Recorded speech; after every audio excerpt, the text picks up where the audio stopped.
అసలు జనసేన టీడీపీ పొత్తు ఆంధ్రప్రదేశ్లో ఏ రకంగా ఉండే అవకాశం ఉండొచ్చు? ఇది డెఫినెట్గా గేమ్ చేంజర్ పొత్తండి. అంటే ఈ స్థాయిలో టీడీపీ వాళ్ళ పోటీ ఇస్తుంది అనే భావన కలుగుతుంది అంటే దానికి ప్రధానమైన కారణం పొత్తే. టీడీపీ జనసేన పొత్తే ఉండకపోతే ఆంధ్రప్రదేశ్ ఎన్నికలపై ఇంత ఉత్కంఠ ఉండేది కాదు. వైసీపీ టీడీపీ మధ్యనే ప్రత్యక్ష పోటీ ఉండి జనసేన విడిగా ఉంటే జనసేన బీజేపీ కలిసి ఉంటే ఒక రకంగా జగన్ ఫోర్గాన్ కంక్లూజన్ అయ్యేది. అంటే గెలుపు దాదాపు రాసిపెట్టి ఉండేది. సో అందువల్ల ఇంత కష్టపడి చెమట ఒడ్చాల్సిన అవసరం కూడా ఉండేది. ఎందుకంటే టీడీపీ వైసీపీ మధ్య గ్యాప్ అంతుంది. సో జనసేన ఆ గ్యాప్ను పూడ్చింది, కీలకంగా పూడ్చింది కొన్ని నియోజకవర్గాలు. ఇప్పుడు మీకు ఆంధ్రప్రదేశ్లో 2019 ఎన్నికలతో పోల్చినా ఇప్పుడున్న రాజకీయ పరిస్థితులతో పోల్చినా మీకు 3 రకాలు ఉంటాయి. ఒకటి, వైసీపీకి భారీ మెజారిటీ ఉన్న కాన్స్టిట్యున్సీస్, అక్కడ ఎవరు కలిసినా ఏం కాదు. సో మీకు greater Rayalaseema something to watch. Greater Rayalaseema ప్రాంతంలో జనసేన బలం 2%, 1% మించుండదు. సో గ్రేటర్ రాయలసీమ అంటే ఉమ్మడి 4 రాయలసీమ జిల్లాలు, నెల్లూరు, ప్రకాశం. ఈ 6 జిల్లాలు అంటే ప్రాంతాల వారీగా కూడా ఆంధ్రప్రదేశ్ సామాజిక స్థితి, రాజకీయ స్థితి మారుతుంది. 3 ఉమ్మడి ఉత్తరాంధ్ర జిల్లాలు విశాఖ, విజయనగరం, శ్రీకాకుళం. ఇక్కడ కమ్యూనిటీస్ కూడా వేరు. మీరు గమనిస్తే ఇక్కడ తూర్పు కాపులు, కింతల కాళింగ, బొరుగాన కాళింగ, మీకు ట్రైబల్ కమ్యూనిటీస్ ఎక్కువ. సో మీకు కొప్పుల వెలమ, సో ఈ కమ్యూనిటీస్ ఎక్కువ. మీకు ఇక కిందికి వస్తే మళ్ళీ ఈస్ట్ అండ్ వెస్ట్ వస్తే బలంగా కాపు, శెట్టి బలిజ, అఫ్కోర్స్ దళిత్ పాపులేషన్ అంతటా ఉంటారు.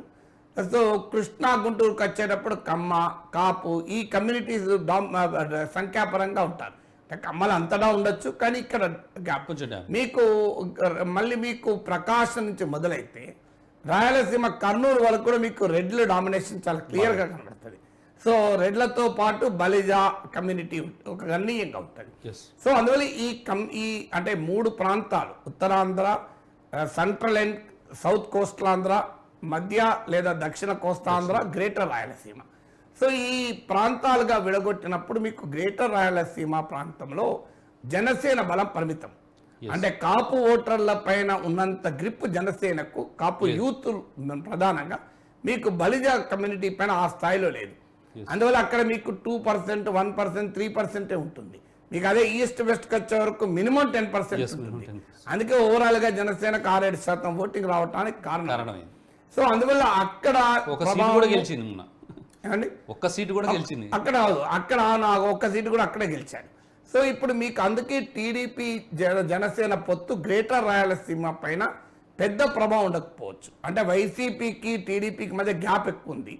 వైసీపీ వ్యతిరేక పవనాలు బలంగా వీస్తే తప్ప, అంటే వైసీపీ కన్సిడరబుల్ ఓటింగ్ను కోల్పోతే తప్ప మీకు అక్కడ రాజకీయ పరిణామాలు మారకపోవచ్చు. అంటే వైసీపీ 10% ఓటింగ్ కోల్పోవాలి, మామూలు విషయం కాదు అది. సో అందువల్ల గ్రేటర్ రాయలసీమలో ఉన్న ఆ రకమైన ఓటింగ్ ప్యాటర్న్ మారాలి అంటే ఇక మీకు కాపులు గణనీయంగా ఉన్న ప్రాంతము, అలాగే జనసేనకు బలంగా ఓటింగ్ ఉన్న ప్రాంతము, టీడీపీ కూడా బలమున్న ప్రాంతములో డెఫినెట్గా ఇప్పుడు నువ్వా నేనా అన్న పోటీ ఉంటుంది. ఇప్పుడు మీకు గుంటూరు జిల్లా ఉందనుకోండి, గుంటూరు జిల్లాలో వైసీపీ టీడీపీకి మధ్య నువ్వా నేనా అన్న పోటీ ఉంటుంది. సో ఆ పోటీలో ఉన్నప్పుడు టీడీపీ జనసేన పొత్తు కీలకమైంది. గుంటూరు లోక్సభ సెగ్మెంటే తీసుకుంటే లాస్ట్ ఎలక్షన్స్లో నాకు గుర్తున్నంత వరకు 6 ఎమ్మెల్యే సీట్లు వైసీపీ గెలిస్తే ఒక్కటే గెలిచినట్టుంది టీడీపీ. ఆ ఒక్కటి కూడా ఇప్పుడు ఆ మద్దాలగిరి ఇటువైపు వెళ్ళాడు, మళ్ళీ వైసీపీ వైపు వెళ్ళాడు. ఇప్పుడు మంగళగిరి, తాటికొండ కూడా ఓడిపోయారు మీకు. సో ఇప్పుడు ఏమవుతుంది అన్నప్పుడు ఇక్కడ ఆ గ్యాప్ ఒకవేళ 3%, 5% లోపల గ్యాప్ ఉందనుకో, టీడీపీ జనసేన కలయికతో ఆ అరిథమెటిక్ అడ్వాంటేజ్ వచ్చి గ్యాప్ దాటిపోతారు. సో అందువల్ల టీడీపీ జనసేన ఆ కలయిక మార్జినల్గా వైసీపీకి ఆధిక్యత ఉన్న చోట ఫలితాన్ని తారుమారు చేయగలుగుతుంది. ఇప్పుడు మంగళగిరి ఉంది, లాస్ట్ టైం లోకేష్ ఓడిపోయాడు. సో ఇలాంటి ఉంటుంది. ఇలా చాలా కాన్స్టిట్యున్సీస్లో మీకు ఈస్ట్ వెస్ట్లో ఈ తేడా చాలా ఎక్కువగా ఉంటుంది టీడీపీ జనసేన పొత్తు. సో అందువల్ల టీడీపీ జనసేన పొత్తు యూనిఫామ్గా రాష్ట్రం అంతటా ఒకే రకమైన ప్రభావం చూపదు. కానీ డెఫినెట్గా ఈ పొత్తు బలంగా ఉంటుంది. ఓట్ ట్రాన్స్ఫర్ కూడా గణనీయంగా జరుగుతుంది.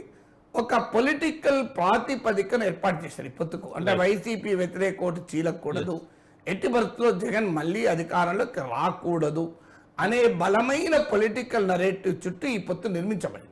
ఎప్పుడు కూడా పొత్తులు సక్సెస్ ఎప్పుడవుతాయంటే బలమైన పొలిటికల్ నరేటివ్ చుట్టూ నిర్మించబడాలి.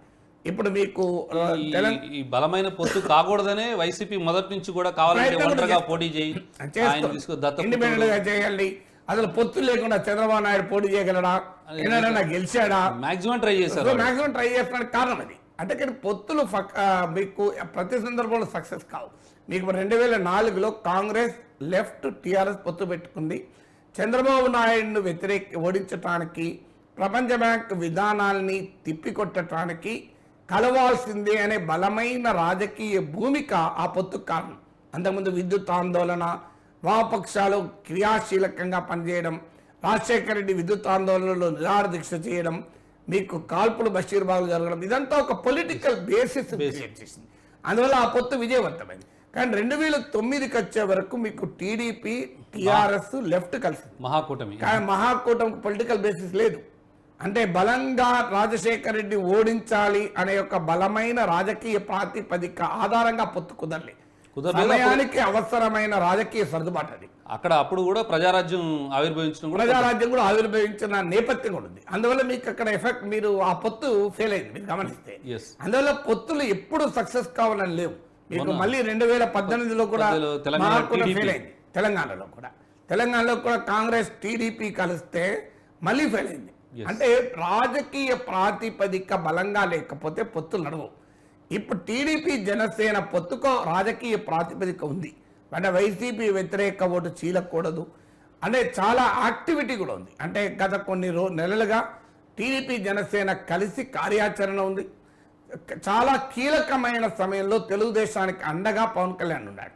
పవన్ కళ్యాణ్ పట్ల టీడీపీ శ్రేణుల్లో కూడా సానుకూలత ఉంది. ఎందుకంటే చంద్రబాబు నాయుడు అరెస్ట్ అయిన సమయంలో ఉండడం, చాలా కాలంగా జనసేన టీడీపీతో పోతాం అనే క్లియర్ మెసేజ్ ఇవ్వడం వల్ల దీన్ని వ్యతిరేకించేవాడు ఎవడన్నా జనసేనలో ఉన్నా వాడు పక్క జరిగిపోయాడు, సైడ్ లైన్ అయిపోయాడు.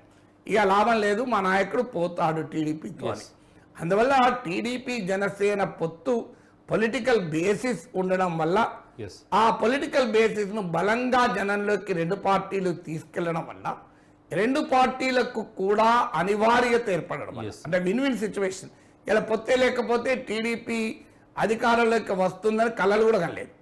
పొత్తే లేకపోతే జనసేన బలంగా అసెంబ్లీలో ఎంటర్ కాలేదు. అందువల్ల లాస్ట్ ఎలక్షన్ మన అనుభవం ఉంది, పవన్ కళ్యాణ్ ఓడిపోయాడు. అందువల్ల పొత్తుల పట్ల రెండు పార్టీల్లోనూ ఇది మనకు ప్రయోజనకరము అని. తర్వాత పొలిటికల్ అరిథమెటిక్ కూడా స్పష్టంగా కనబడుతుంది. మీకు భీమవరం ఎగ్జాంపుల్ తీసుకుంటే 70,000 ఓట్లతో లాస్ట్ టైం వైసీపీ గెలిచింది.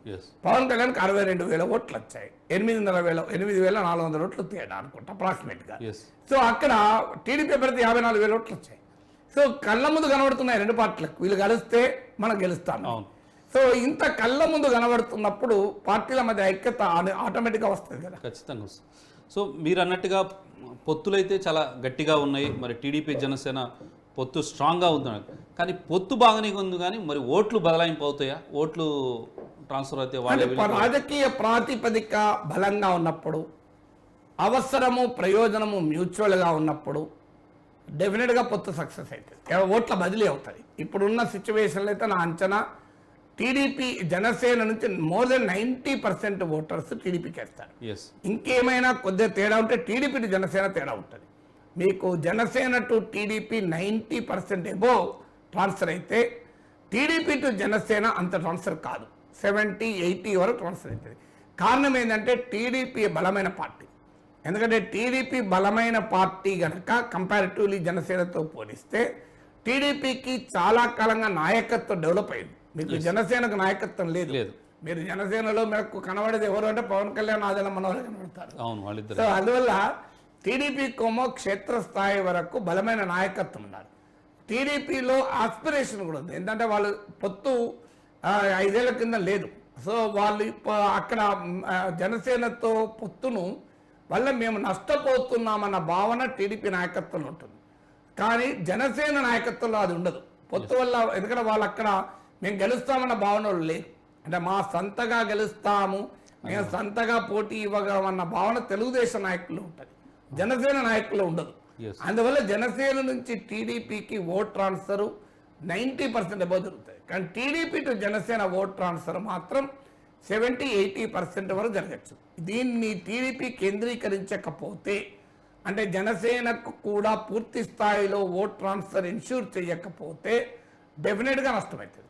కానీ పొలిటికల్ బేసిస్ ఉన్నప్పుడు ఓట్ ట్రాన్స్ఫర్ గణనీయంగా జరుగుతున్న దానికి తెలంగాణ ఉదాహరణ మనకు. కొత్తగూడెంలో సిపిఐ పోటీ చేసింది, కాంగ్రెస్ ఓటు ట్రాన్స్ఫర్ అవుతుందా లేదా, జలగం వెంకట్రావుకు పడుతుందా, ఇలా చాలా చర్చలు జరిగినాయి. కానీ లాస్ట్కి మీకు సిపిఐ గెలిచింది. ఇక్కడ ఖమ్మం జిల్లాలో ఇతర నియోజకవర్గాల్లో ఓటింగ్ సరళికి కొత్తగూడెంలో ఓటింగ్ సరళి పెద్ద తేడా లేదు. అందువల్ల కాంగ్రెస్ ఓటు సిపిఐకి బదిలీ అయ్యాయి కదా. సో అందువల్ల బలమైన పొలిటికల్ ప్రాతిపదిక ఉన్నప్పుడు ఓటు ట్రాన్స్ఫర్ అవుతుంది. కొంత ఇన్స్టెంట్ బట్స్ ఇప్పుడు నేను చెప్పినట్లు కొంత తేడాలు ఉండొచ్చు, కాన్స్టిట్యున్సీ వైజ్గా కూడా కొన్ని తేడాలు ఉంటే ఉండవచ్చు.